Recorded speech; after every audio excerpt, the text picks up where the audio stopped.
The PWC Network. What the world is watching and listening to.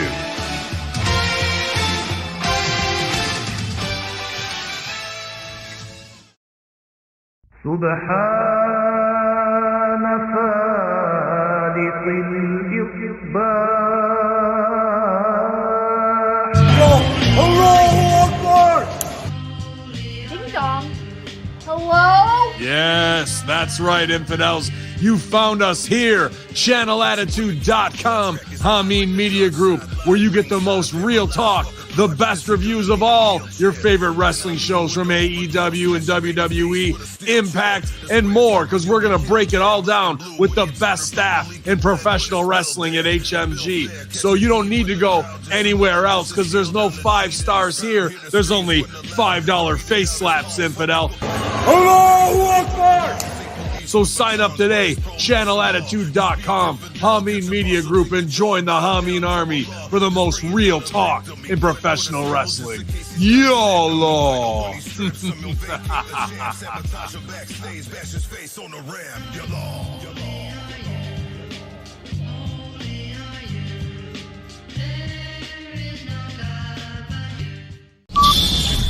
Ten, 9, 8, 7, 6, 5, 4, 3, 2, 1.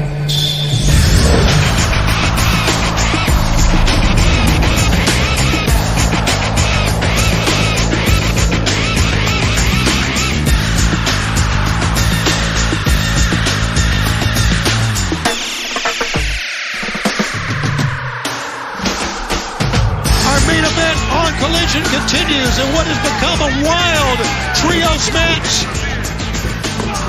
And right now, Sting trying to escape, but Vincent is taking over the door. Oh, nasty. Oh. Again, just a weird guy. Fans, don't forget that we're coming to Montreal for 2 great nights. The Bell Center in Montreal, Quebec. It's going to be our debut. Dynamite at Rampage. Fans, don't forget, winter is coming. Rampage, Wednesday, December 13th at the College Park Center in Arlington, Texas. All seats available at BWTIX.com. And be sure to join us, fans.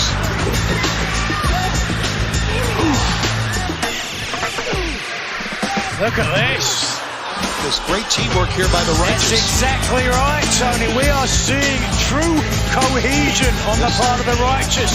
Yes, we are. Lance Archer, this does not bode well for Full Gear next week.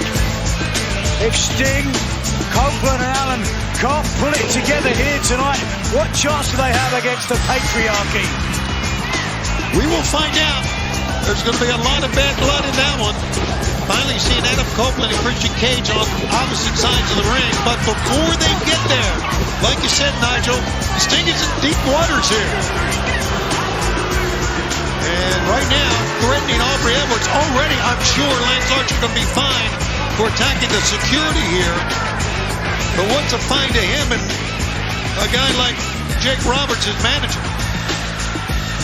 The money that Archer commands all over the world. And again, Vincent taking the lead here. Forehead to forehead with Sting. And now he'll whip Sting in. Sting ahead of Sting. Ducks once, twice. Whoa. And a shoulder tackle takes Vincent down. Sting can barely stand. Gets to one knee. Vincent, as you can see, he's trying to get to his feet. He's not so sure where he is. And now Sting sees his corner. He's 5 feet from it. Oh, he was there! And Lance Archer pulled him away. Sting with a lariat. Staggers Archer. And here comes Darby Allin. Boom! Shotgun drop kick. Dutch is in.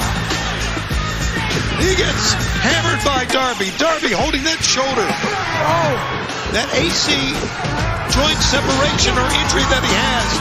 Elbow. Oh, God. Oh, boy. Made a mistake there, I'm sure. Put him inside. Trouble here now for Darby Allin, Sting, and Copeland. Maybe not. You got to give Darby Allin this. He's resilient. Oh! But for how much longer? Looked like he was going to try maybe the code red, but there. And a smile and a laugh from Vincent. This is the main event. Don't go anywhere. It continues in picture-in-picture. Darby Allin, one of the new stars who helped brand AEW and put them on the map. Two-time and the inaugural TNT champion. He has been doggedly pursuing that title for a third time. Currently held by who, Tony? Christian Cage. Yes, indeed, the greatest TNT champion and father of all time. There were great TNT champions throughout the short history of AEW.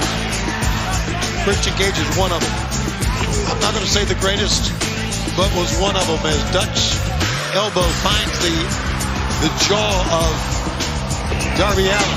Let me ask you this, Tony. Okay. As you continue to be a father to 5 children, have you taken any lessons from Christian Cage? Yeah, I sure have. Not how to treat your kids. That's a lesson I've learned. Elbow or knee that time. A lariat from Big Dutch. Oh! Right now, hold on. 1, 2. I'm telling you, Nigel, this Righteous team is a hell of a team, buddy. Yes, thank you. The team with Lance Archer, they are gelling together very well. Jake the Snake Roberts, one of the most feared and revered legends of all time, has had a big smile on his face for this entire matchup, Tony. Yeah, he's a weirdo. Oh, he's weird as well, is he? Yes, he is. You call everybody weird. I can't see how a guy can smile through all of this. All this. He's a sadist. He likes what he sees. Look at this. Vincent absolutely commanding in the center of the ring. Darby Allin has got to get over the ring. Adam Copeland has been pacing nervously back and forth for the last 5 minutes. He realizes the position that his team is in. Driving Darby Allin down. And Vincent, rear chin lock applied. We're on Collision, and we're coming to you from Oakland. Thanks for being with us here on TNT. Tony and Nigel, and a big elbow that time by Vincent. Darby Allin has suffered a significant beating already with a damaged shoulder joint at the hands of Lance Archer. Oh, look at that. Delete suplex. Darby Allin desperately crawling as if through sand to try and get over there. Adam Copeland realizes again the danger that his team in. If Allin cannot take over, if Allin cannot make the tag here, this match is over. And what position does it put this trio in 1 week from Full Gear? Will they be able, Nigel, that's a great question. Will they be able to be confident enough to go into Full Gear next Saturday against Christian Cage, Nick Wayne, and Luchasaurus? Tag, here's Dutch. And tag, here's Vincent. And the Righteous with a little double team on a prone Darby Allin. This could be it. Oh, no. Oh, Darby! 1, 2! No. Where does Darby get this from? He's unbelievable. He's resilient. I will give him that, certainly. He's like a cuddly T-1000 from Terminator 2. Just keeps on going. Darby, though, desperately needs a tag. Wait a minute, Lance Archer's got Sting. No respect for the icon. Oh, here we go. Adam Copeland sends Archer crashing to a ring post. Copeland says, bring me in, and it's going to get him. The Rated R Superstar from top. Both members of Righteous down. Adam Copeland sending Vincent down. spear in. Lance Archer. Dutch goes crashing down. He's taking on all three men. Oh, watch out! Boom! Adam Copeland, jaw set. He's ready for Full Gear. He's ready for Christian Cage next Saturday. Finally, the smile has gone from Jake the Snake Roberts' face.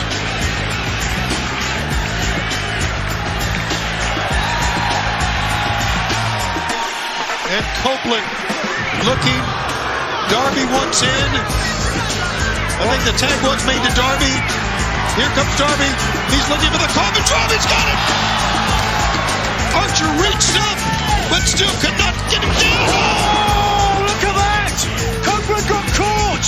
Got caught by a big slam that time by Dutch, and Sting is fighting. This has completely broken down, and we are loving every bit of it. Fans are with Sting with each and every blow, and he is taking off both members of the Righteous. Oh, hold on. Scorpion death drop coming up, and an elbow. Now we're seeing some cohesion. Yes, we are. Great teamwork from Sting, Copeland, Darby. They send Vincent in. Stinger splash! Spear! Cover! 1, 2, it's over! Winning this match, the team of Darby Allin, Sting, and Adam Copeland. We saw about 15 minutes of an ass-kicking trios match, and we're going to see one in 1 week at Full Gear. Like you said, Nigel, finally some cohesion, and it was at the end. It was enough to win it. It took them a while to get on the same page, but ultimately, the icon, the iconoclast, and the freak pick up the victory here tonight. Big win, to say the least.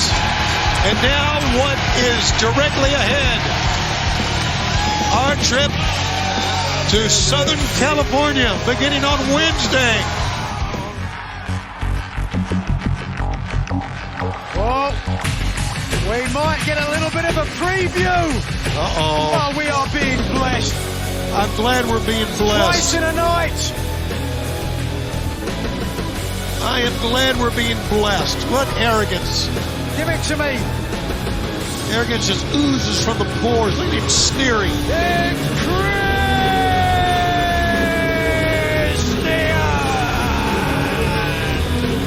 For Nigel McGuinness, I'm Tony Schiavone.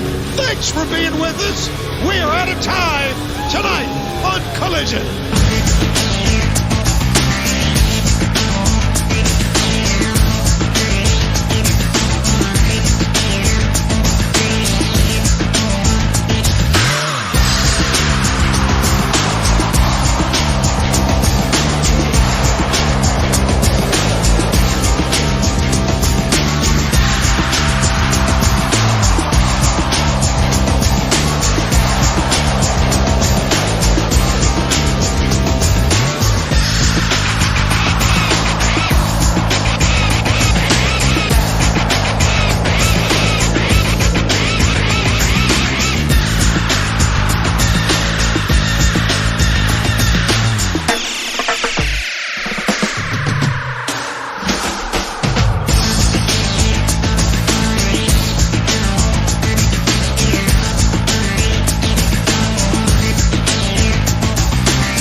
everybody, and welcome.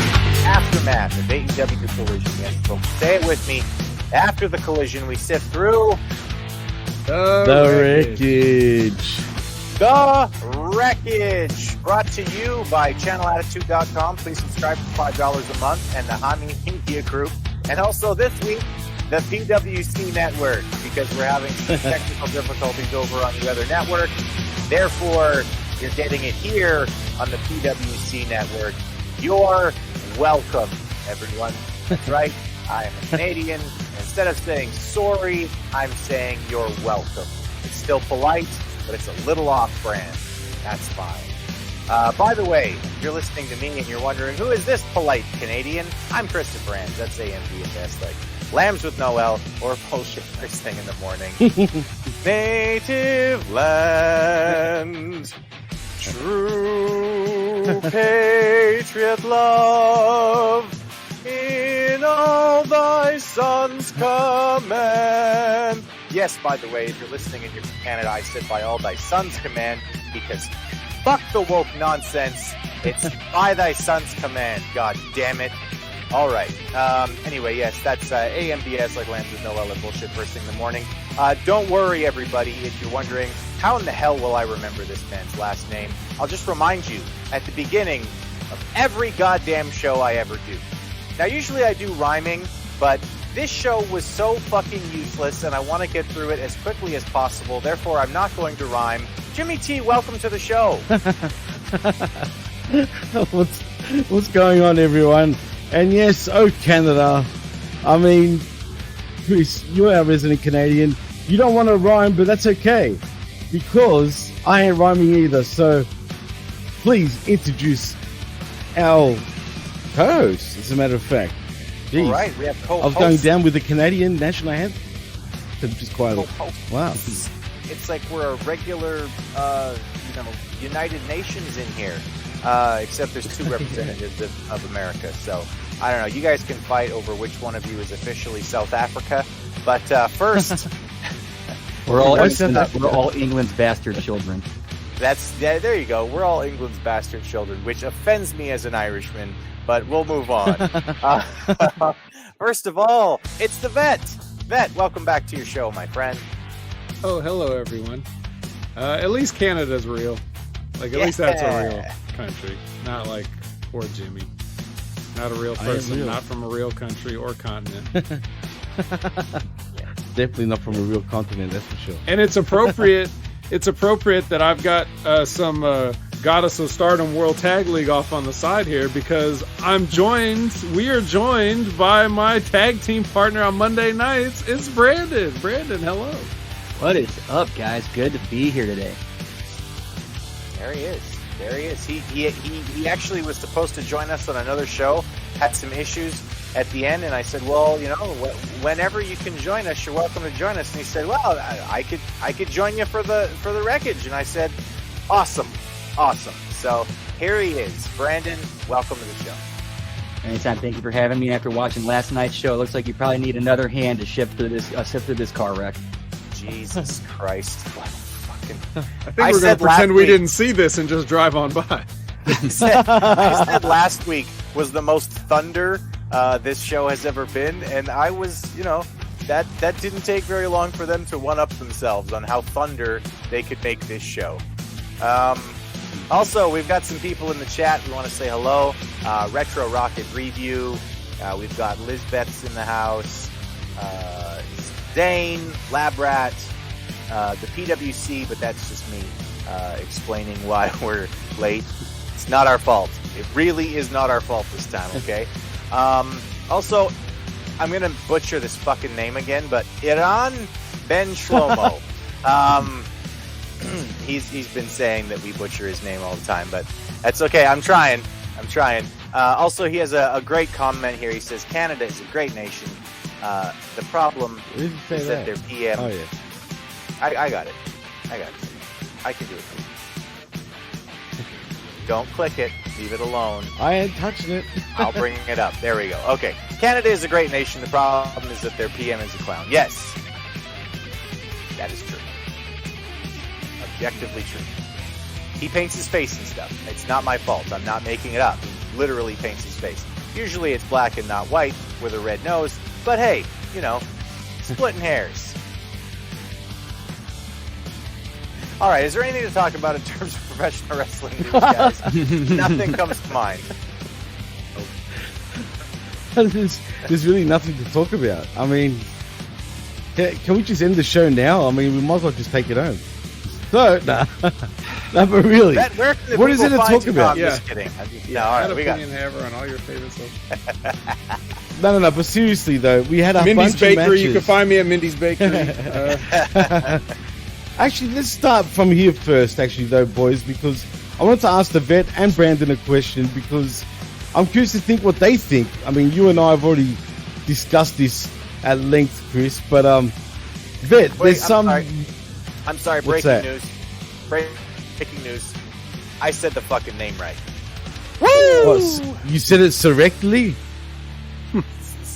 Whatever. Shut up, Jimmy. I said it right, okay? You didn't say it right, and I did. Because I am the more cultured member of this nation of nations, of this whatever the fuck totally we have real going on nation.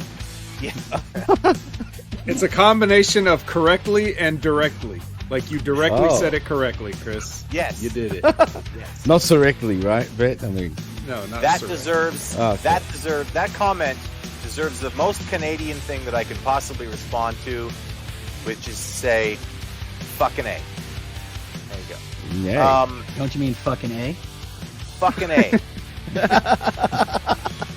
That was a good one. He got you there, Chris. Wait, he's frozen. Jimmy, back to you. So you wanted to ask something, Jimmy? I Oh yeah. Well, what I did want want to ask. Well, there's these weird rumors floating around in the wacky world of professional wrestling, and people, and this is catching like a bit of steam here. Now, I'll ask you first, Vet. Do you think CM Punk could possibly be the devil in AEW? No. Brandon, I see you also saying no. Well, neither do I, right? But people are starting to think that. I mean, people are really, and look, just say it was.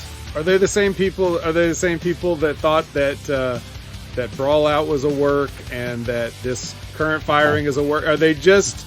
Do people just not want to get got? Is that the only reason that they quote unquote believe things? Because that's what it seems like to me. It seems like people are so desperate to show how smart they are by not getting fooled that they'll start to believe things that aren't true. That would be the most for CM Punk to get publicly neutered like that just to come back for a shitty wrestling angle. True. I don't think he's not that kind of guy. This guy's a true asshole. He's not going to want to look that bad. You know what I mean? I just don't think so. If so, then, you know, hey, I'm the wrongest I've ever been. But I really don't think that this is the way to go around. Just to work a bunch of marks for what? Well, I mean, it's funny because Eric Bischoff said if, and he doesn't think this is the deal, but if, and imagine this. And me and Chris were kind of talking about this while watching Collision, funny enough. But imagine it was him and the Elite. It was Kenny Omega and the Bucks, Hangman. Just imagine that. And they were discussing this also with Bischoff and the big fat dude Conrad Thompson. And Bischoff said it's not the case, but if it was, right, and the Elite was in on it, everyone was in on it, and everything from back at Brawl Out was a work, it would be the best, the biggest storyline in years. And I mean, shit, imagine they worked the shit out. But the thing is, this company ain't that smart. They don't think that deep, first of all. And we're talking about TK. There's no way that's even on his thought process. So, but if it was legit, would you agree, Vet, that it would be the biggest thing in pro wrestling? The biggest thing today? Yes. Well, yeah, not ever. What else is there? Get that. Well, yeah, what else true. is going on right now? Bloodline's fucking dead. Yeah, that's dead. Brandon, is there any fucking possibility that it could pull the wool on all of us. If it was referenced on TV, yeah, but they never, ever, ever brought it up on camera. That's true. The closest I ever came to was when Punk made that comment about being real in a world of fake bucks. Yeah, true. Fair point. Well, back to you, Chris. Yeah, so this, like, the other day when we were discussing it, I said that the problem that you're having there is, and it's the same problem that a lot of people have, I think, who listen to HMG, who listen to, you know, our group of professional wrestling podcasters, is that we all have way better ideas than the people who are actually booking the shows. So, like, we come up with something brilliant, you hear it, and you go, yeah, that would be awesome! But it's not going to happen because literally we have more sense than the people who are booking a lot of these pro wrestling shows. Which, you know, hey, listen, for a guy like the Vet, for Brandon, you know, for Bin, for, you know, GGP, Strangler, that all makes sense, right? Because you guys have actually been in the professional wrestling business. Jimmy T and I come up with better fucking wrestling angles than like 98% of what we see on AEW, which is ridiculous because we've never had a job in pro wrestling. We're just some dudes on the internet. We're just more bearded white guys on the internet, and that's, you know, there's a lot of us. That's like Tony Khan with no money section. is what you're saying. Yeah, except like if we had money, or Billy Corgan actually... with no fame, or any other number of people that think they can just do whatever they want. Yeah, Chris, exactly. Are you labeling us neckbeards? No, I'm labeling you a neckbeard. I am a bearded guy on the internet. Hey, careful. There's nothing on the neck. The neck is clean, right? The neck is clean. I don't have anything on the neck either. I'm begging them to prove us wrong, though. Go ahead and show us that you worked us all. Just show us how great you are. Man, and but when you're looking at the stuff they're doing with, say, Hangman Page, for instance, yeah, I just don't think they have it in them. No, there's no way. But it's funny, just the thought of it, because by accident, they can literally pull off one of the biggest things in pro wrestling today. By accident. Only if they thought that, if they actually listen to what people are saying.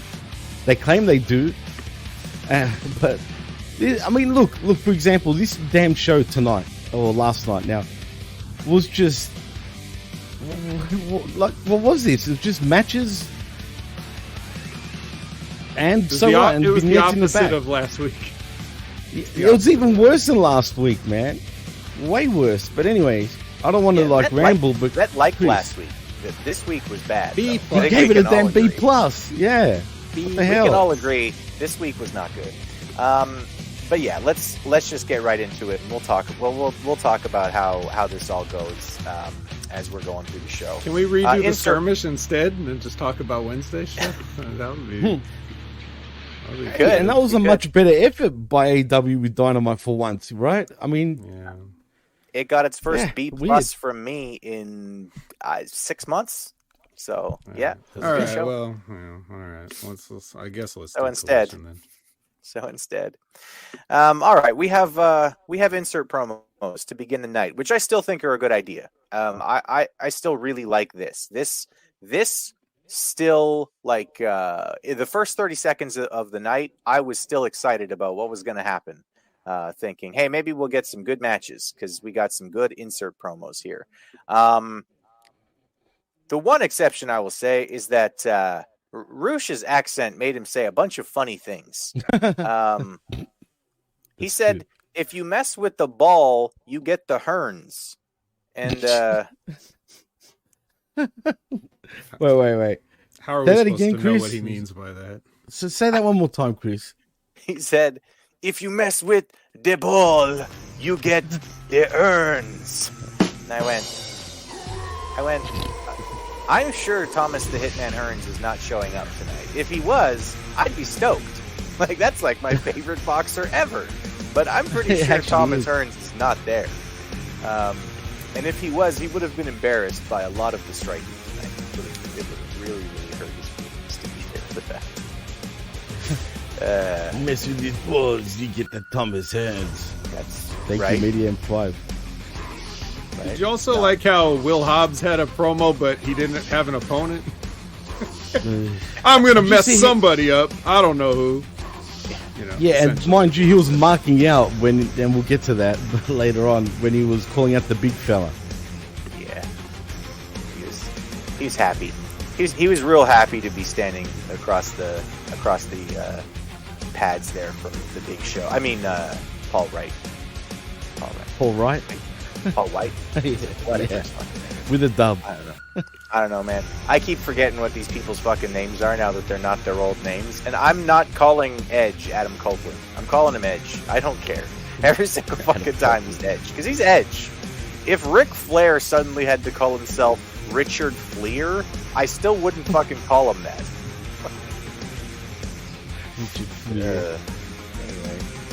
Anyway, Andrade El Idolo is now being represented by C.J. Parker. And I told Jimmy when we were watching this, I said, this is a big step up for me. For Andrade. Like, Wow. I mean, if he's going from fucking Ric Flair with a vagina to fucking C.J. Parker, that's a big step up for Andrade. Good for him. That's disgusting, Chris. It's true, though. It's entirely accurate. Ric Flair with a vag. I'm sorry if you're listening, RBB. Your precious Shar Shar is just Ric Flair with a vagina. Oh God, the vagine. Yeah. Yeah. Dick Fleer. Boy. Yeah. He is a Dick Flair, technically. Dick Fleer. All right. So Miro is shown watching, and he's unhappy. He's a cuck again. Yeah. I mean, can you believe that? A cuck in WWE and a cuck in AEW. Who would have thought? Gotta be a rib. Gotta be a rib. It's gotta be at this point. Or he legitimately likes watching his wife with other men. I mean,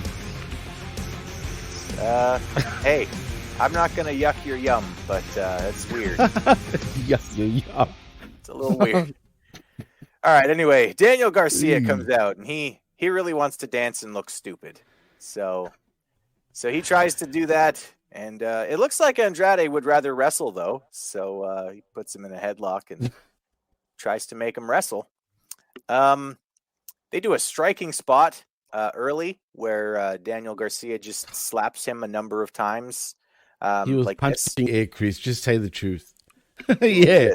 It was one of these. It looked like he was doing the Bushwhacker Jim, but like on someone. It was not good. If only he was licking Andrade, that would have just topped it off. That came later. That came later with Wow. Rush using the spit from his tongue to slap someone, which is disrespectful. Okay, little kinky and disrespectful. Yeah, Daniel Garcia does a dance in front of CJ, and it looks terrible. And then CJ Perry does a dance back, and it doesn't look terrible. My God, is that woman pretty? Well, she's a lot prettier than Daniel Garcia, right? That's for sure. Like a whole lot. Yeah, Garcia focuses on the knee of Andrade throughout most of the match. So, of course, towards the end, he does a kip up, and then he follows it up by running to one side of the ring, running to the other side of the ring, and jumping on Daniel Garcia with his knees. Yeah, Seth Rollins' School of Selling. Yeah. Great modern wrestling. Remember in the day when Billy Gunn got his leg worked and went to go take an Irish whip and he crumbled halfway across the ring? I do. True. I remember a lot of really good wrestling. It was before AEW. Don't get out psychology by Billy Gunn, for Christ's sake. If Billy Gunn is doing better psychology than you, maybe you should go back to be a pro. This match took way too fucking long. Twice, Jimmy and I checked how long this fucking match had been going for. It went for about 18 minutes, which is about 19 minutes longer than I wanted to watch this fucking wrestling match. Andrade wins. It's a completely flat finish. They're striking and just doing the I strike you and you strike me thing. And then Garcia went down and Andrade just picked up his leg and gave him the figure 8 for the win. Super flat. Not a good match at all. Vet, have anything to say about it?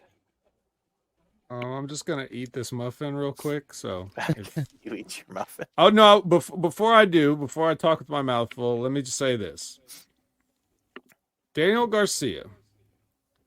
There's a lot of things that Daniel Garcia can do to improve his standing in the professional wrestling world. He's already got the unwarranted push, so he's ahead of the game, right?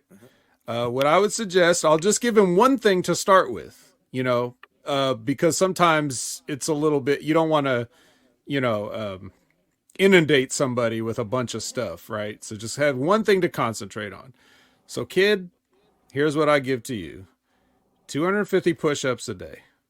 All right. That'll fill out that bird chest of yours, make the shoulders look a little rounder, make you look like a somebody. So start with that. And when you complete that, then I'll have more things to give you, more notes. Now, if you'll excuse me. Step 1, look like a wrestler. Brandon, do you have any other advice for Daniel Garcia? Because I don't think Andrade actually needs much advice other than, somebody focuses on the knee for 5 minutes. Sell it a little. Saw something in the chat I thought would be kind of interesting. What if they brought in Alex Wright to be Daniel Garcia's partner and they did a reprise of Dancing Fools? Well, why not? I mean, hey, shout out to Josh. Yeah, absolutely. We've also got a comment from, here, let's see if it'll pop up for me. Todd Branley, 4-way dance-off, Alex Wright, Disco Inferno, Daniel Garcia, and Too Cold Scorpio. We need Flash Funk, Todd. Come on now.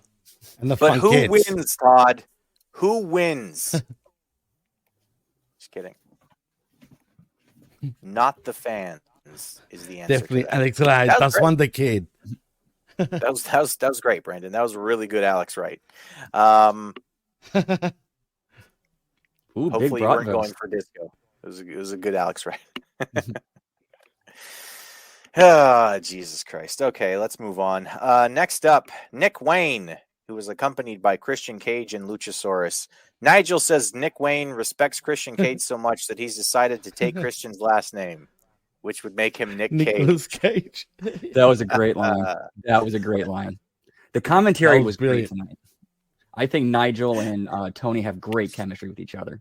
I agree. I think Tony, Nigel has great chemistry with literally everyone I've ever heard him announce with. That guy, when he's not feeling his CTE, that guy is old school awesome on commentary. He kind of reminds me of sometimes. Sorry, Brandon, go for it. He's a little bit like a heel JR, kind of. That's awesome. Except heel JR was terrible, and Nigel's actually like a good version of heel JR. Although heel JR, in '99, was he didn't give a shit and actually got over as a face. Yeah, he was so fucking against the product that the fans were like, actually, yeah, this guy gets it, and he's just like, shit. Good stuff. Shades of 2023, JR. Yeah. And shit, that's the JR, man. I hope he's feeling better too, man. Yeah. No. He's awesome. Anyway, he's facing Dalton Castle. Vet, you remember last week when Dalton Castle came out to interrupt the 69-day celebration and he was all mad and he was like, no, we're not celebrating. You guys are bad and I don't want to celebrate with you. And he basically healed on the most beloved tag team in the company. Yep. Yeah. He was a face tonight. Well.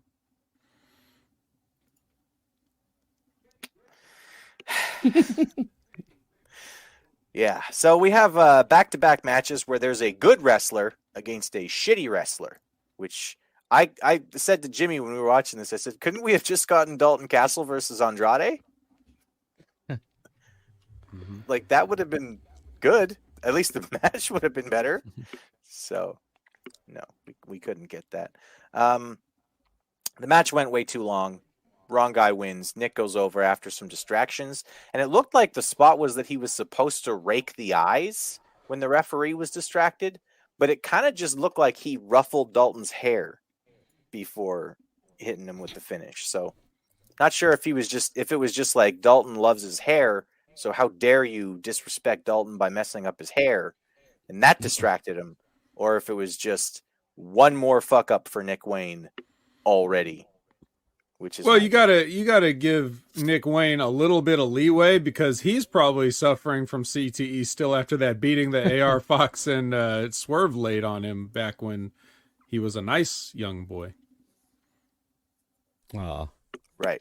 That was when he was a face and AR Fox was a heel. But now he's a heel and AR Fox is a face for no reason for either one of them that makes any sense to anyone. Yeah. Jimmy, if someone broke into your home and threatened to murder your young child, how long of a promo would you need to cut in order to tell them, I'm coming to kill you, you dumb motherfucker? Well, look, I'm glitching out because I can't. I am stuck in the Matrix, as Liz said. And clearly, I'm ready to blow up, dude. This is what happens when you podcast with someone who doesn't exist. Okay, they glitch out on you. It's fucking embarrassing. I am glitching, but that's how I feel, though. It's funny. It's very apropos that I'm glitching out because how long does he need to talk? There's no talking. You just you want to kill this motherfucker. You know what I mean?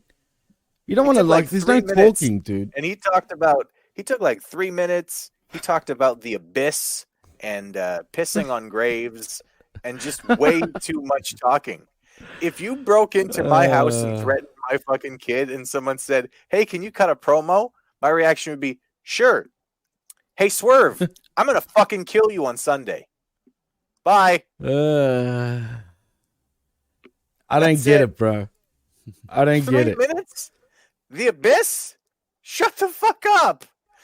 Oh, God. I'm crying. That's how bad it is, man. And I'm glitching. The most entertaining thing about the entire show is you glitching because why do you look like Tony Khan just got told by his dad no? Stop. Why am I glitching out? You look like an appropriate booker gave Nick Wayne his match time. Stop making me laugh, please. Oh, shit. This shit's hilarious, man. I gotta stop. I gotta get this shit down. Maybe it's the bit rate. I have no idea what's going on. I'm just still crying, bro. You look like Billy Body got told that he's actually going to have to fight someone.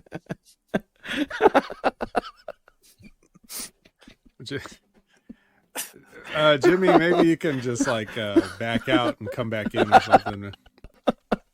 Oh, Jesus Christ.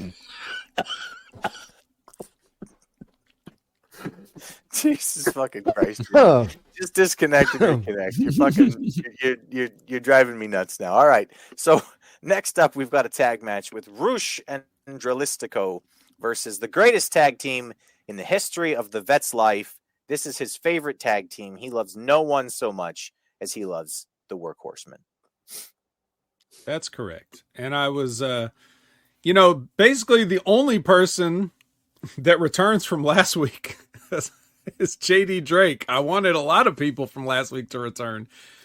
And JD Drake comes back. So I'm not cool with that. No. But then I was like, the consolation was, oh shit, he has to get in there with Rush. So now I'm interested. And, yeah. Because JD Drake's been like, thinking he's over for like a while now and like trying to do too much, and I would like Rush to put him in his place. So I'm not really sure that we got that, but not as much as I would have liked. Him pretty fucking hard a couple of times. Yeah, but I wanted to get awkward. I wanted to get like Antonio Inoki and Great Antonio awkward. But... Vet was hoping for Roosh versus Jungle Boy levels of violence, which I just don't think it was in the cards because it was a tag match. If it was a singles, I bet you he would have. Jesus Christ, what is going on there? If you guys are seeing this live, you got to be. This is like I'm shape shifting. Yeah, Halloween was last month, Jimmy. It's over. Stop trying to. Trying to look like he looks. If you're not watching this, he looks like you know in like the Paranormal Activities when they just show the sped up footage and stuff of the person just standing there staring at the wall. It's like that, except he's got like a different face altogether. They're trying to put an AI. They're trying to put an AI baby on Jimmy's face here. Fucking hell. Oh God, I can't do this, man. I don't know what's going on. Yeah. Let's get it. Let's just have a PNG of Jimmy there. So listen, Roosh is great. I'm going to say that just right off the bat. He's a really, really good worker. He's believable. Everything that he does is fun, interesting. It looks like he's really trying to hurt people in there, and he appears to be trying to win wrestling matches, which in today's modern era is something I have to say as a positive about someone. Ridiculously. But it really is something that I have to mention. Drilistico is another masked wrestler in AEW. And why don't they let anybody stand out in terms of that? Because, like, when you watched the Cruiserweight division in the WCW, basically all of the different masked wrestlers had their own style or their own charisma, right? You knew the difference between pretty much everybody.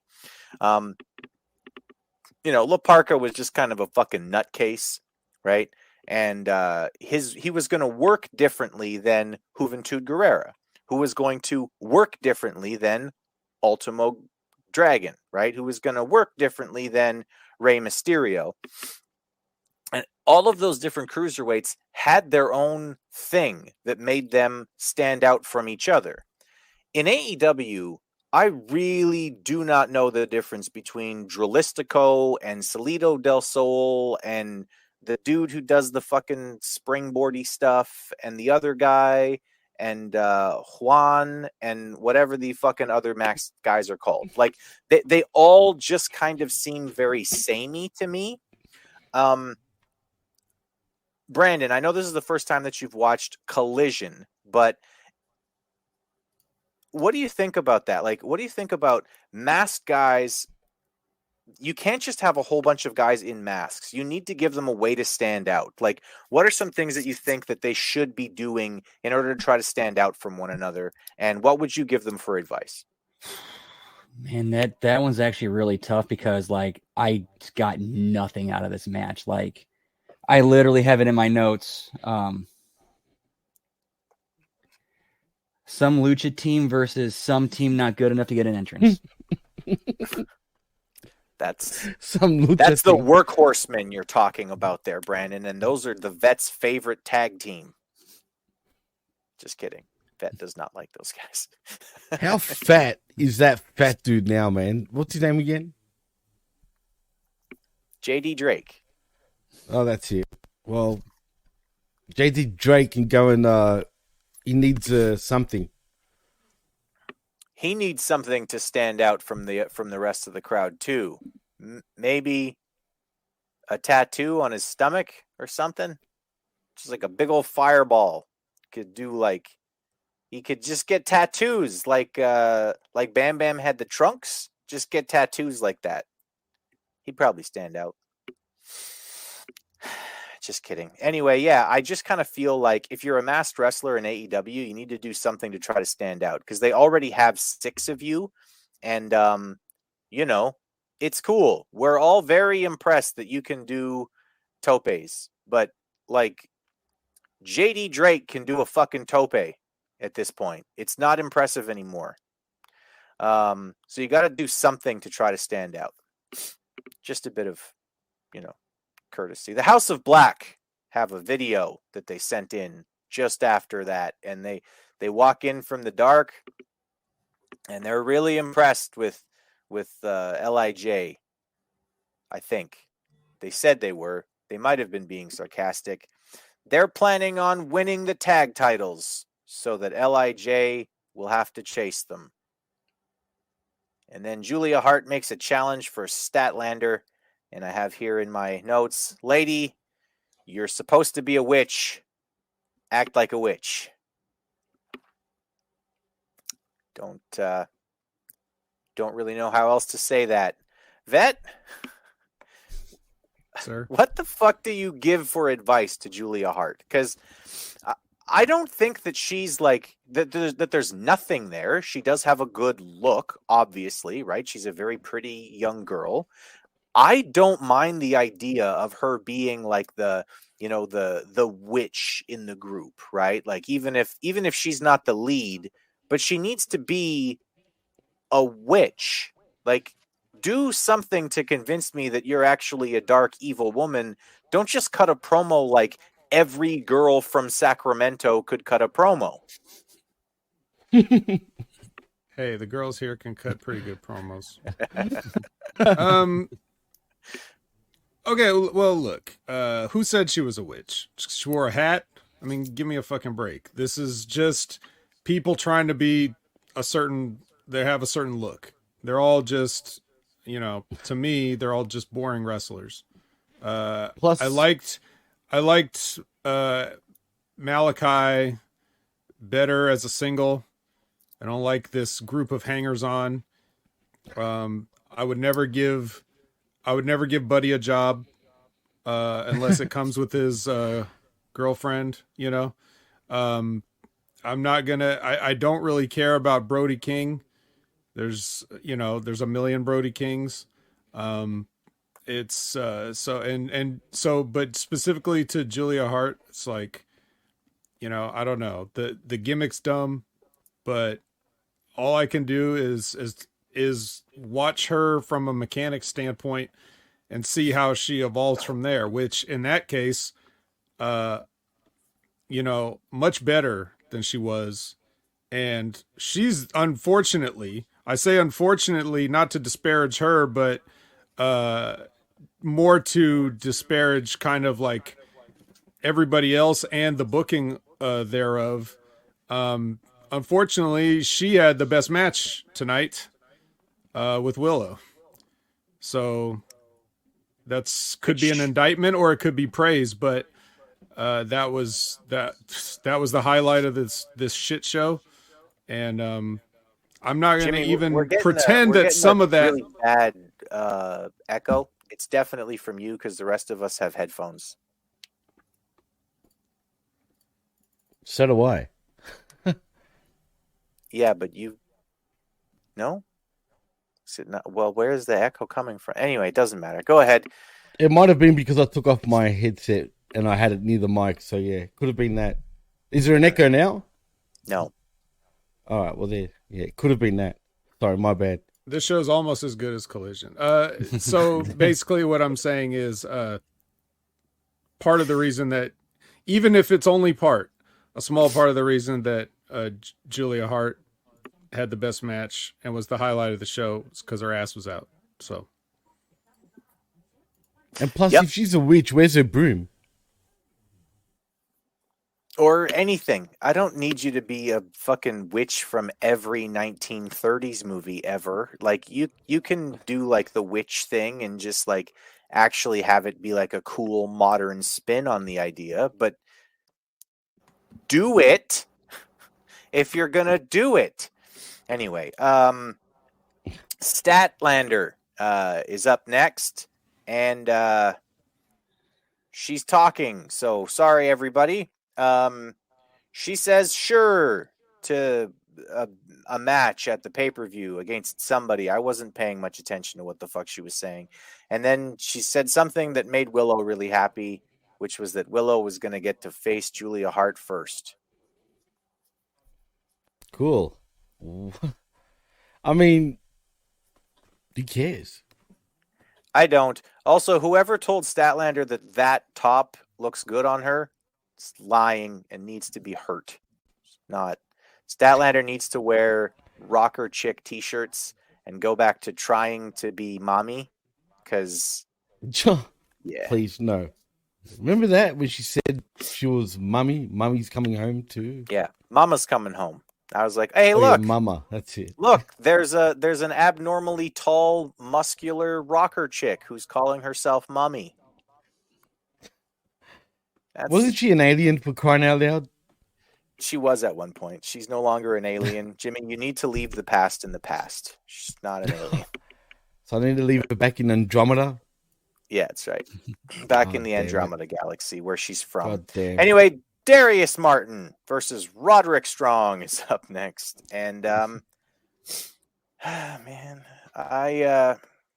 Roderick Strong is not a bad technician. He's his wrestling comes across as aggressive, and it looks like he's trying to hurt people, which is good.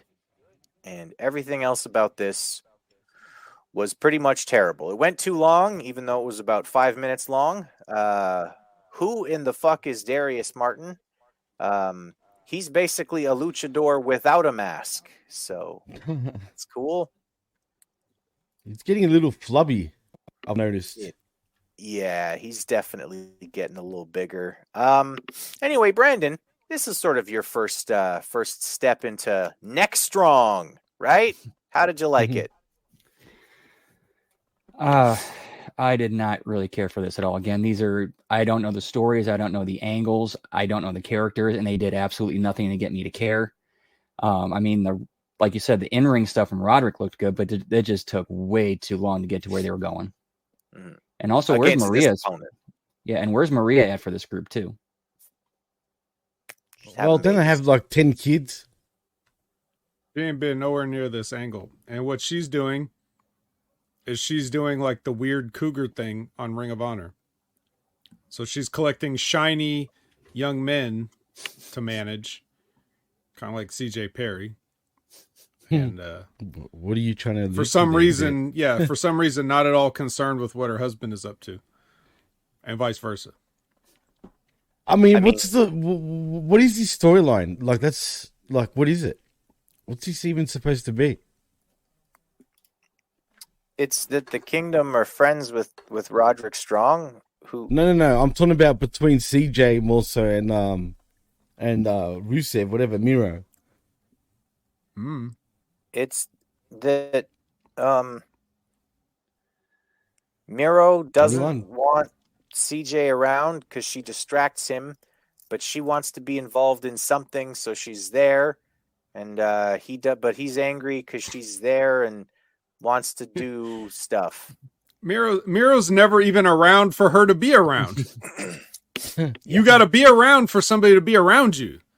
He was there today. He was backstage. Yeah. And she wasn't around, so, it's all working out just the way he wants. I mean, it looked like he was literally licking his lips watching the screen, like being a cuck, literally. And another thing, this whole fucking show is basically Ring of Honor. Like, if the Ring of Honor I've been watching basically looks like this, and I fast forward past most of that. So my question is, if this whole show is just fucking Ring of Honor anyway, can I get Athena on the program so I at least have something to watch? That would be apparently Athena's killing it in Ring of Honor, right? Killing it. She's my favorite. Legit. Yes. Okay. Just not like JD Drake. Like he's serious about this. Yes. Yeah. Yeah, she's a good worker. She's a really, really good worker. Yep. And there's a few talents in Ring of Honor that you're like, man, these guys, they could be, if they just want to make this a Ring of Honor show, then make it a Ring of Honor show and show me some really great Ring of Honor talent. Stop showing me Daniel fucking Garcia and telling me that he's a big deal, because he's not. He's not good. We don't believe you. That's not going to get over. Daniel Garcia is the fetch of AEW because it's not getting over. It's never going to happen. It's never going to happen. Okay. I don't think my father, the inventor of toaster strudel, would be too happy to watch this show. Either. Exactly. Toaster strudel? Exactly. Vet gets my reference. This is why we're friends, Vet. Tony Khan is backstage next with Ivar One Eye. And thanks, guys.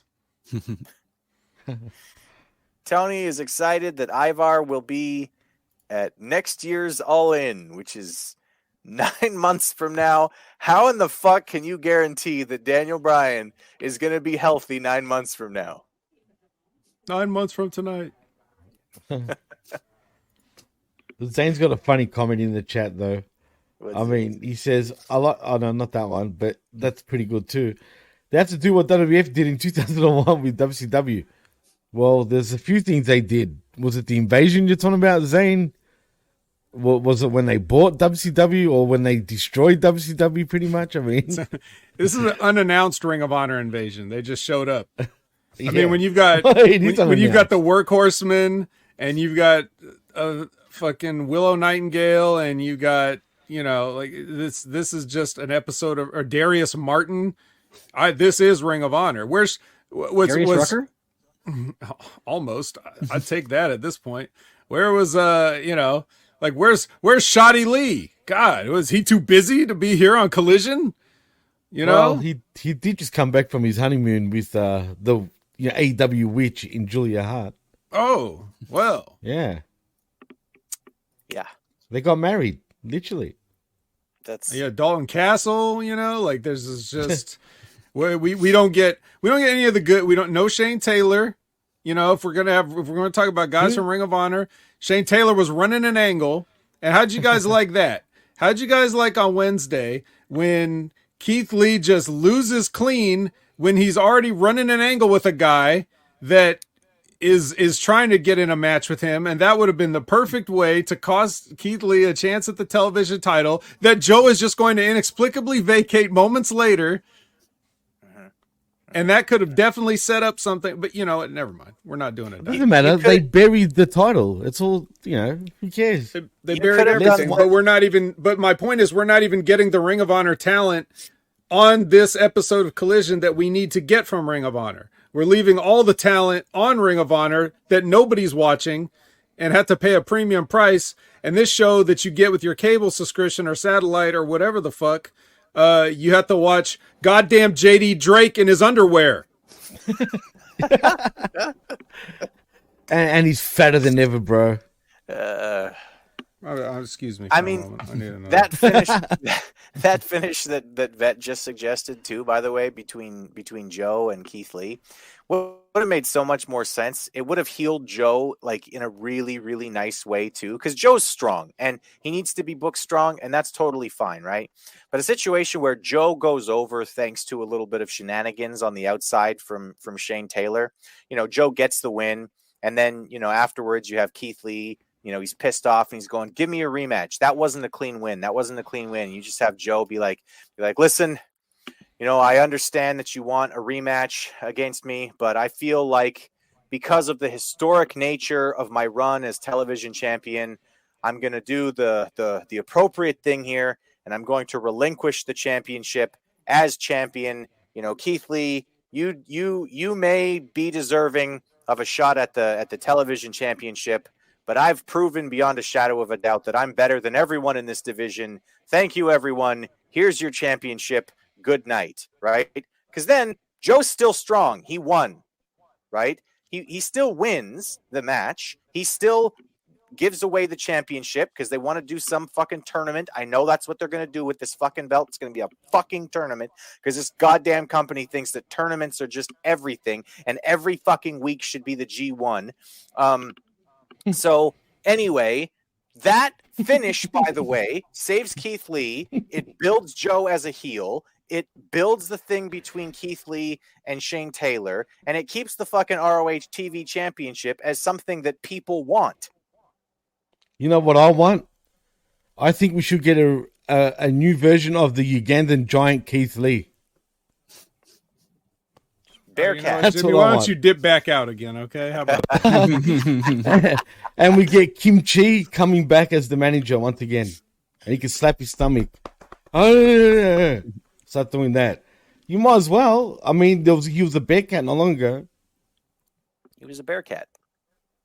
What does Just that saying. mean?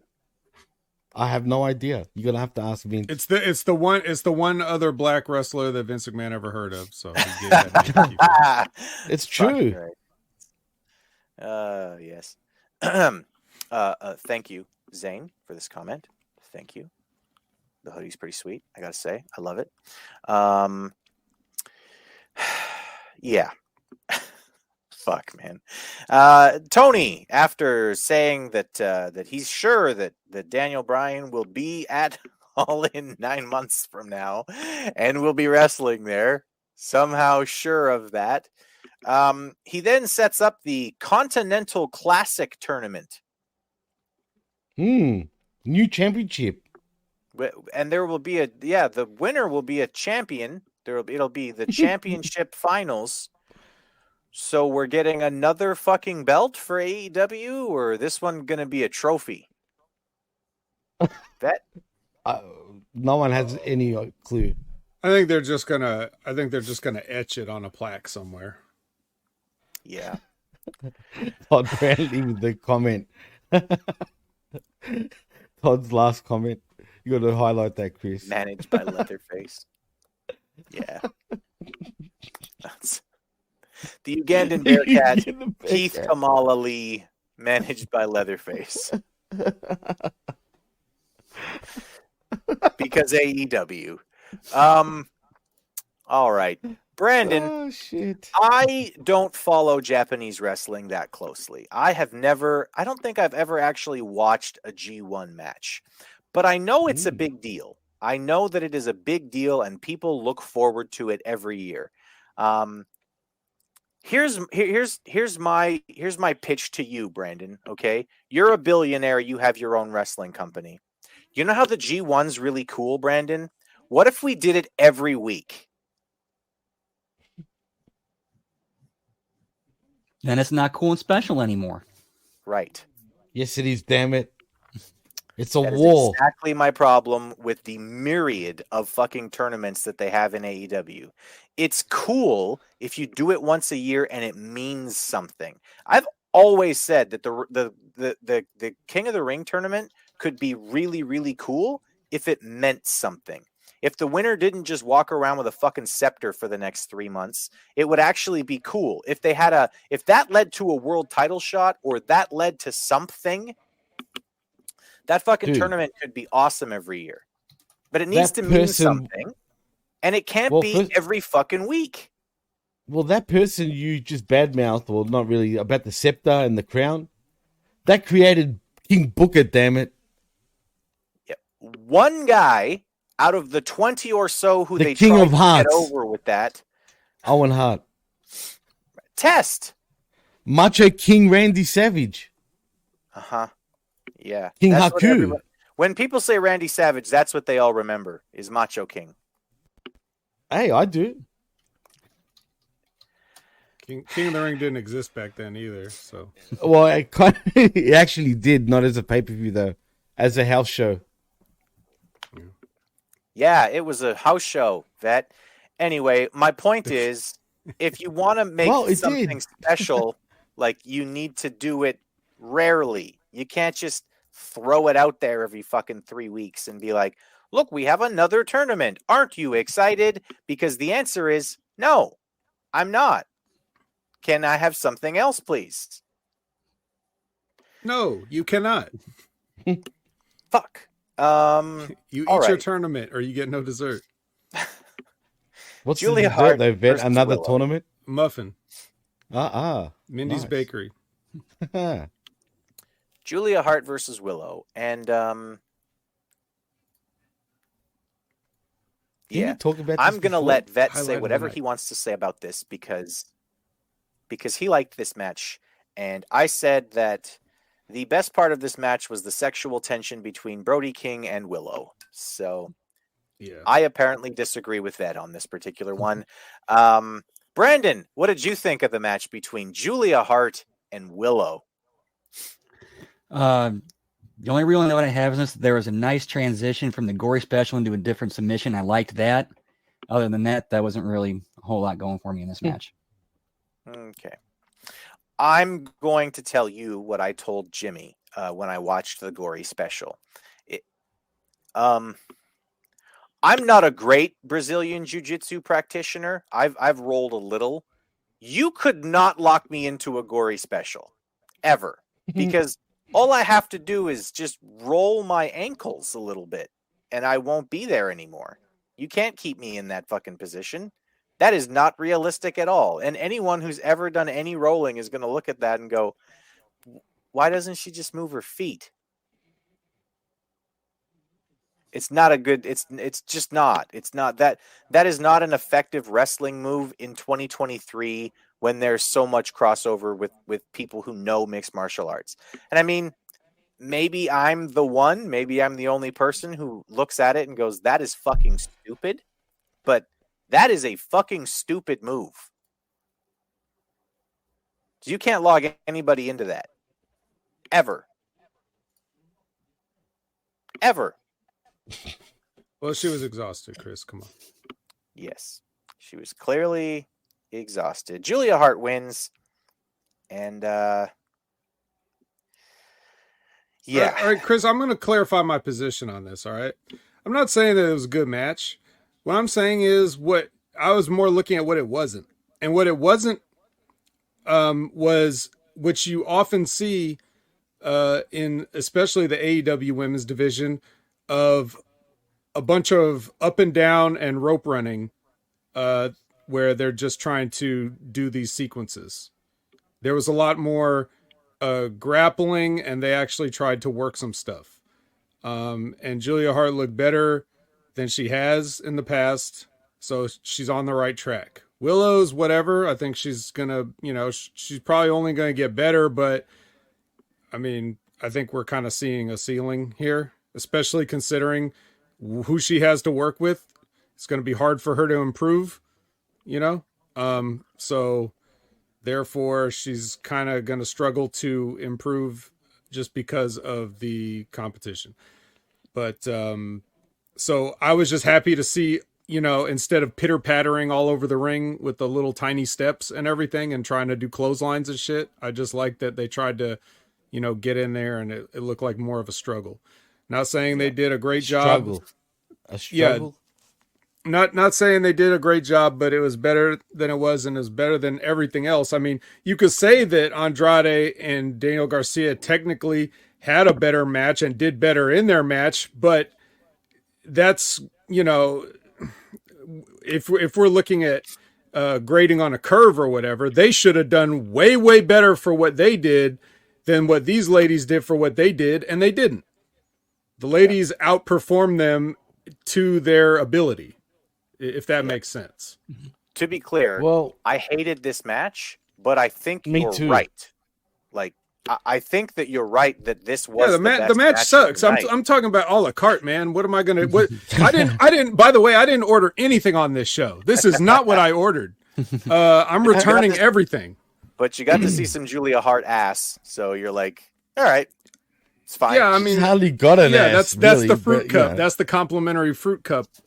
This time, it's like, oh well, But to be honest, man, once someone like Julia Hart defeats someone as big as Willow, you can kiss your career goodbye. She's done. You can't lose to someone. No, she's not. Yeah, right. Dude, who's in the main event tonight? Lance Archer. Yeah. What are you talking about? What are you talking about? He jobbed his way to the main event with legends with legends like Sting and Edge. So don't say that losing to somebody of a smaller size means you're done. Well, yeah, you just use it as a jobber instead. I forgot. My bad. We'll get there. Remember, I mean, honestly, you remember the chart. 6'2" and over, you're a fucking loser. That's it. That's right. I might be able to just like get a few wins on TV. I'm 6'1".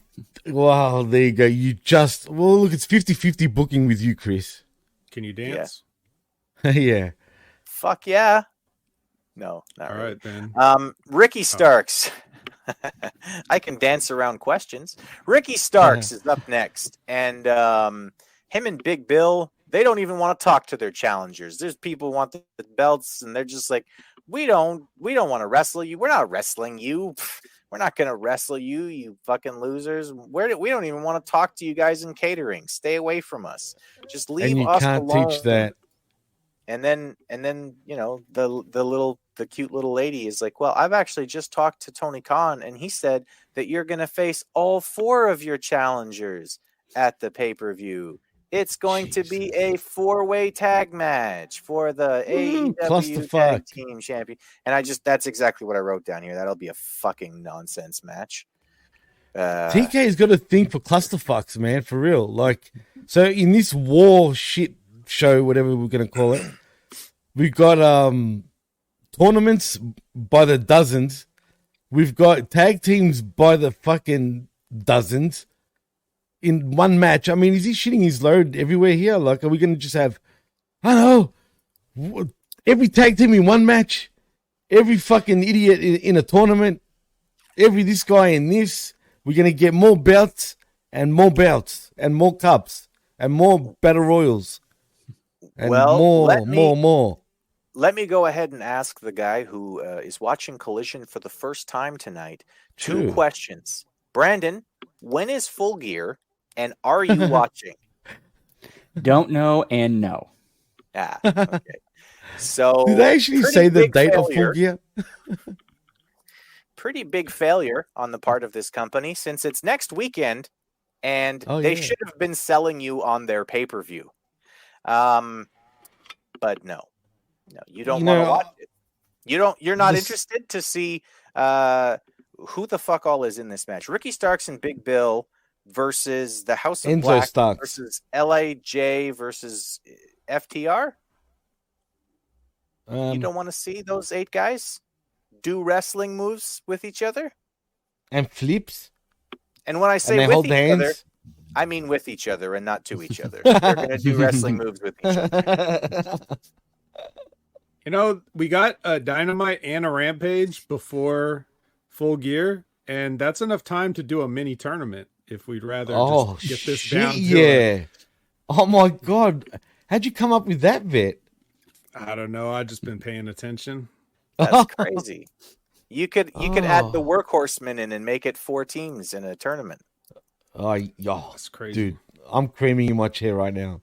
4.5, I guess, if you count JD Drake's stomach. Anyway, yeah. Jesus Christ. Powerhouse Hobbs tournaments against local talent. And it's just a squash match, which is an excuse for people to talk a lot to Paul Wright. Yeah. White. Oh. Right. And by people, we mean Don Callis. Almost Paul Big exclusively. Show. Yes. Don Callis is like, hey, I understand you're a scared giant, which is why you're getting into a wrestling ring to fight me and my friends, because you're defending your friend, which is something all scared people do. Suffering succotash. That's all that's going through my head. Yeah. And then Powerhouse Hobbs was pretty stoked that Paul White was yelling at him. It's White. He marked out, bro. Okay. He legitimately He's another marked out. bearded white guy on the internet, except he's also on TV. So, yeah. Powerhouse Hobbs was pretty excited about that, and Brandon wasn't, because he's not ordering the pay-per-view. You're not? You're not convinced after watching this shit, Brandon? Oh, dude. He shook his head no for audio only. Yeah. The best part of this was when, unquestionably, Don Callis says, "Get him, Hobbs," and then Hobbs like flips the top of the table, and then Paul White flips the table back, and then stands up, and then Don Callis immediately starts pushing Hobbs back. Yeah. He should have said, just kidding. I'm sorry. I shouldn't have said that. He should have audibly said that he changed his mind because, flipping a tabletop thingy isn't really getting him. This was two big men playing bullshit. Yep. Moving on. FTR cut a promo backstage, and they continue this string in AEW of people not having a personal reason for wanting to do things, and so they just cut a promo saying that they want to win their match at the pay-per-view. For no reason. Shocking stuff, guys. Well, the reason is to win, Jimmy. Well, yeah, that's right. They Sorry, want to win but my so bad. that they can win. Well, but they're learning. They're learning quick too. These guys, FTR. I just want somebody to cut a promo once in AEW to be like, you know what? I don't want to win. I just want to. I want to go out there and have a really quick match. I'll just let you hit me once, and I'll lay down, and you can cover me 1, 2, 3, and then we can all go home. We can be friends afterwards. You I'll mean meet like you the in finger catering. poke of doom? Something like that. Or Bash Anyway, at the Beach 2000? I'm not impressed with. Here's my promo, guys. I want to win the match at the pay-per-view. See you at the pay-per-view. Where? At the pay-per-view. 2 weeks from now, where Brandon will not be watching. I get that WWF, what the world is watching. But not Brandon. Not Brandon's not part of that world. He's part of another world. A more That's a good sinister game, Another World. A darker world. I'm just But what about Dark Sky? Dark Sky. We didn't even get Dark Sky here. She wasn't even on the night. Yeah. We got Wasn't even JD Drake there. again, but no more Dark Sky. Are you kidding me, man? Come on. We just got JD. That's way better. Or was it JD Cake? Because he fucking looked like one. Jay eats cake. That's his name.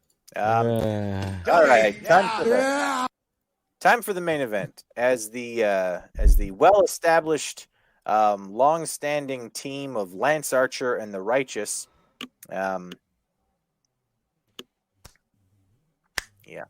who are actually teaming tonight for the first time, who were put together literally just to job to this team of Sting, Darby. Whoa. Reel it back now, Chris. It's Sting! Sting! It's Sting! It's like someone needs to do it spooky styles, but like, it's Sting! You know what I mean? All right, very early on, Lance Archer and Sting have a woo-off, which is well inside of Lance's character. Everybody dies, and also including his look character. How much fun I'm having when I'm wrestling this 67-year-old man.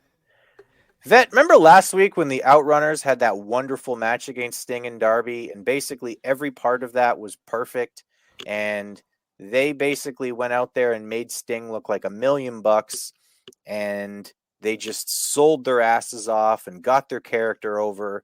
And it was a quick thing, but it was just absolutely basically perfect. Yes, that was Wednesday on Dynamite. This was not that. No. This was 16 minutes, and it was 17 minutes too long. Not good. Not good at all. Sting looked like crap. Edge looked like crap. Darby looked like crap. The heel team was put together literally just to lose this match, and they made everybody look worse. So, according to Shivani, Edge looked at the best he's ever looked. Well, Tony's getting paid to Edge say looked that. good physically, so But much does he look mechanically. good? No, Yeah, wow. well, here's the problem. All seriousness. Okay. Well, first of all, I just want to say I would have been eating muffins this whole time, but I'm already feeling sick. So just imagine that I've been eating them. I don't want to really eat them and get diabetes right here live. But all kidding aside, I'll say this seriously. What should have happened was, instead of pairing up Lance with Sting should have been with the fat dude, and Lance should have been with Edge because those guys can. Edge can still go, so he and Lance should have beat on each other because Edge can take it and give it. Sting can do neither. So you put Sting with the fat guy and just let the fat guy pinwheel his arms while he's getting chopped and punched and stuff like that. That's about all he's worth, and that's what he should be doing. Darby was paired up with Vincent, which is right, and then that's what they should have done. Instead, they didn't, and then you had to have things like the woo off to buy a little more time because you got told you had this much time, and I'm sure they were probably like, "Fuck." So that would be my little my agent, my producer decision. Like, hey guys, how about this? And then I'll go back to reading my newspaper. It's like this. Yeah. Newspaper. By the way, just so you guys know, Arn Anderson is gone. Okay. So he's not, he? Yeah, he's been gone. His son's gone. They're both gone. I knew his son was gone. Buddy now was gone. So that's official. Out. Yeah. So we'll have to think of another. I think Dean is still there, maybe, so we can just use him in place of all the times we want to use Arn as an example of a producer. Oh, Jerry Lynn's the other one, right? But the problem is that Dean is suffering from, Alzheimer's. Early onset dementia? Yeah. And Parkinson's. Yeah, and dementia, right. And he's the agent. Yeah, I don't want to laugh. But how do you have someone that forgets shit as the producer of a match? I don't know. Maybe don't use him either. We'll just say Jerry Lynn's agenting all these matches, and everybody's totally listening to Jerry Lynn because that's the scuttlebutt, is that everyone listens to Jerry Lynn and all of his ideas are valued. So we'll go with that. It's Jerry Lynn from here on out. Jerry Lynn and JR, shocking. They're booking this. So I have to say shame on you, Jerry Lynn, because it should have been Sting paired up with whatever that guy's name is. Yeah, I don't even know. I can't even. I legitimately can't remember. I'm trying. Cake. No, that's the other fat guy. We know his fucking name for bad reasons. This guy. I'll think of it. Go ahead. Just like Jacob Seed from the fucking. Are you talking about Vinny or fucking or the big guy? Oh, the other fat cunt. We said the fat guy. Yeah. Oh, that's what's his name? Dutch. Yes, exactly. What's his name? Yes, that's how you're supposed to remember. It's Vincent Dutch, the bookers of TNA. That's yeah. That's who the rib is on. Jesus Christ. I feel like the rib is on us for watching this fucking show. Week 100%. Main event caps off a week show. And then Christian Cage's music hit, and I thought, are we going to get a Christian Cage promo to end this? Because at least Christian Cage could come out and be like, hey, Sting, I hear your dad's dead. Ha ha! And I would be slightly entertained by something on this show. But instead, he just stood on the ramp and we were faded to black. So. Considering that, like, Sting's about to retire and we had him and Jake Roberts in the same match, I was kind of disappointed we didn't see a Coal Miner's glove get used. Couldn't have been any worse. Instead, Jake Roberts at one point showed his phone to Sting. I'm not sure if he was like, hey, Steve, have you seen this OnlyFans stuff? I'm not really sure exactly what that was. Steve. They didn't tell me what it was. My neck, Steve. Seriously, man.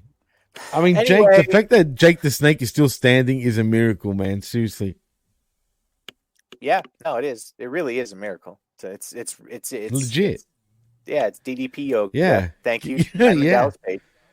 for saving. Feel the bang, Jake Roberts. That's not a bad thing, Chris. That's a good thing. Yeah, exactly.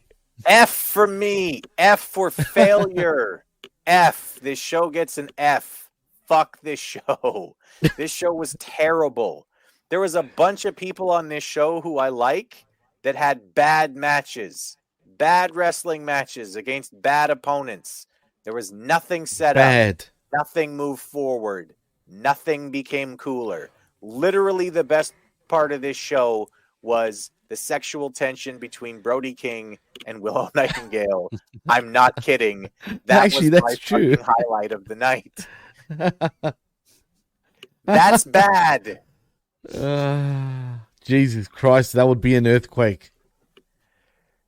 Brandon, do you have a letter grade for this show? F-. Yeah. Yeah. No, Anything to Josh, add? Bullet Club Gold was not on the show. That's true. No Bullet Club Gold, instant F. F- because it was bad. Jimmy T, your letter grade, my friend. F for fufu. All right, we've got 3 out of 4. Vet, what's your letter grade? B+? Oh, I'm gonna go with FR, which any Rip Rogers fan should know exactly what that stands for. Yeah, this is the worst thing I've ever seen on a Saturday night. Yeah, well, it's not. That includes every episode of Shotgun, Jacked, Metal, everything that's ever Velocity, everything that's ever aired on Saturday nights. Oh shit! This episode was the worst. Yeah, Saturday nights ain't gonna be all right, in my opinion. Yeah, Lizbeth might have the comment of the night here. The best part of the show was the fade to black as it went off the air. It was really, really bad wrestling show. You know what really annoys me, man? When we watch shows like this that is that fucking, hideous. I'm sorry to everybody. You know, maybe sometimes it comes across like we're just so like, you know what I mean? Like, just over it, you know what I mean? But yeah, when you watch and you waste your time watching this crap, it's not fun talking about it, man, because there's nothing really to say. You know what I mean? Like, I just want to act like a fool because I was a fool for watching this shit. Yeah, no, you feel like, it's an interesting thing because like yesterday I was in Winnipeg, right? And I watched a Jets game live. It was like the first time I've been to a Jets game in a couple of years, right? And they lost and they trailed the whole game and they basically didn't start playing until the last 5 minutes of the game. And that arena is generally the most fucking insanely loud place on the planet, okay? Winnipeg Jets crowds are awesome crowds for hockey. And they were almost completely silent the entire night last night. And I couldn't blame them. Because you don't want to look like a fucking idiot. You don't want to feel like you're foolish for having supported the thing that you wanted to support, right?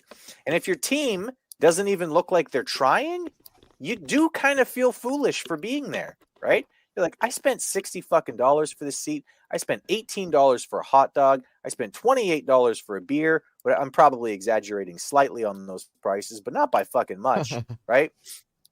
You don't want to look foolish for having supported the thing that you're there to support, right? It's the same thing with this. It's the same thing with professional wrestling. If you go to a show or you're watching a show regularly and it disappoints you constantly, there does come a point where you're like, I just don't want to look foolish anymore with this fucking show.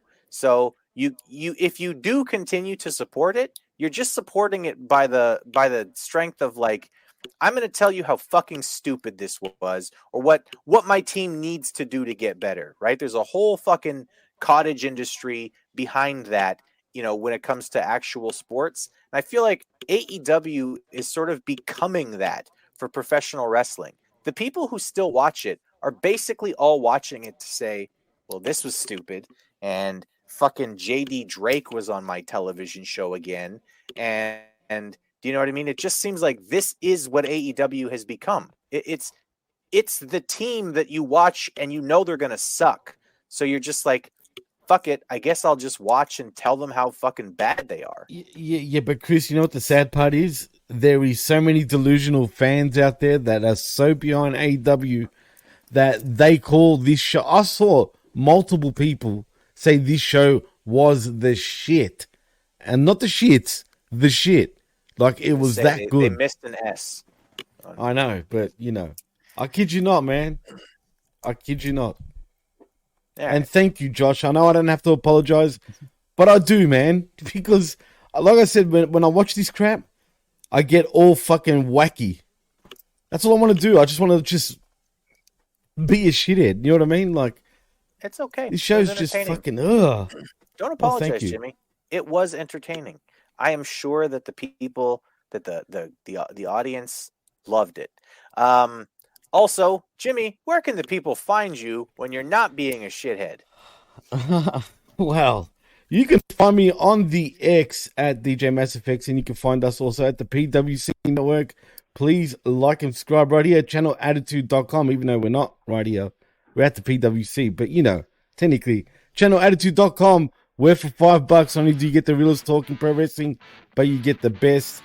Also at HameenMediaGroup.podbean.com and the PWCNetwork.podbean.com, where you can find everything else. And that's enough from me. Sweet. Brandon, thanks for coming. It was a lot of fun. In spite of the absolutely awful nature of this show, where can the people find you if they want to hear more from you?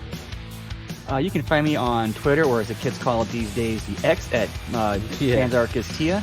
I'm also on Twitch.tv under Miss Tia the Transarchus. I'm also on Substack at HMG Brandon, and you can catch me every Monday night with my buddy the Vet as we do the Impact Attack. Sweet. That was great. But that was like really concise. I like that. Vet, where can the people view? You can find me at Opinion Haver on all your favorite social media platforms, whatever they are, including Twitch.tv, where I'll be in, 10 minutes or so. As soon as I'm done watching these pretty Japanese ladies suplex each other on their heads. And what do you say, you can find me on the Next Level Wrestling Review every Wednesday, 8 a.m. Pacific, 11 a.m. Eastern with Big Ray Hernandez. And as Brandon said, you can find us every Monday night live. 6:30 p.m. Pacific, 9:30 p.m. Eastern. And I'm putting the PWC guys on the spot. Since you were kind of have us on, what about watching some TNA wrestling and jumping on tomorrow? What do you think about that, huh? On the spot, guys. What do you say? You know what? I'd rather watch Impact than this shit that we watched today. Nothing, so yeah. Look, you just know automatically that nothing can be worse than what we just saw. So it's all uphill or downhill or whatever uphill from here. So what do you think? Anyway, you don't have to answer now. Take some time to think about it, but we're on the record. Check out Wrestling with Rip Rogers every Friday, live Q&As, concrete time of noon Eastern, except when it's not. And then check out everything Stevie Richard's been doing. He's got a wrestling analysis channel, a fitness channel. He relaunched his tech channel, and he's doing way too much. And I say that not in concern of his health, but in concern of me being able to consume it all. So he's doing too much for me to keep up with. But if you follow him, keep up with what you can. That's all, Chris. Absolutely. Stevie's just killing it, by the way. Those fucking videos, every single time they get uploaded, it's like a mini school for wrestling. You just get like so much knowledge from whatever he's saying. He'll put out a 10-minute video, and like you almost have to watch it twice to get everything that's in there. It like legitimately, some of those videos are like the best videos I've ever seen on like how to perform this wrestling move properly, or exactly what went wrong when he has his what went wrong videos. So yeah, shout outs to Stevie, who is not only a fantastic wrestling analysis, but also one of the best human beings in the history of professional wrestling. Support Stevie wherever you can. He's awesome. You can find me on Twitter. I'm going to keep calling it Twitter. Fuck your ex. I am at Chris Ambs 1. You can go there to see everything I have to say about pro wrestling, politics, and whatever the hell else comes to my mind. You can also find me right here on the PWC Network, which is where you're listening to this, because we had weird, awful things happen to the technical side of things.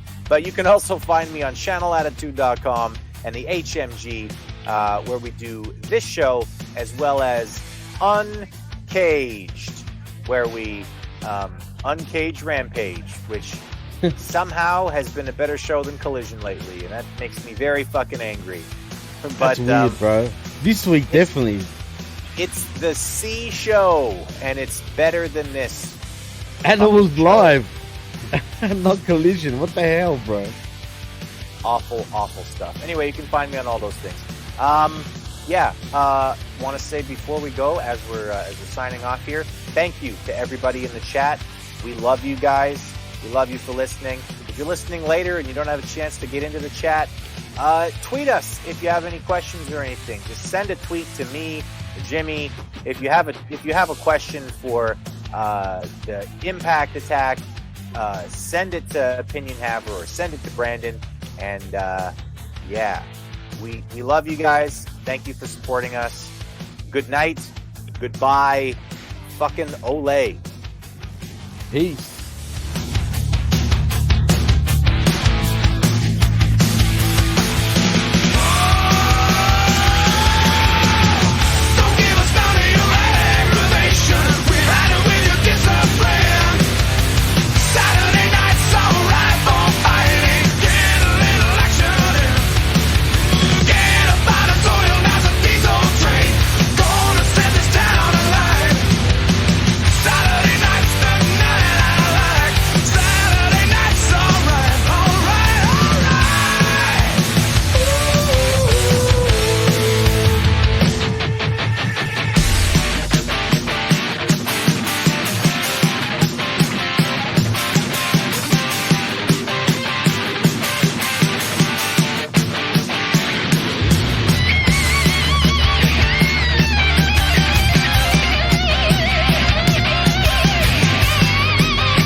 The PWC Network.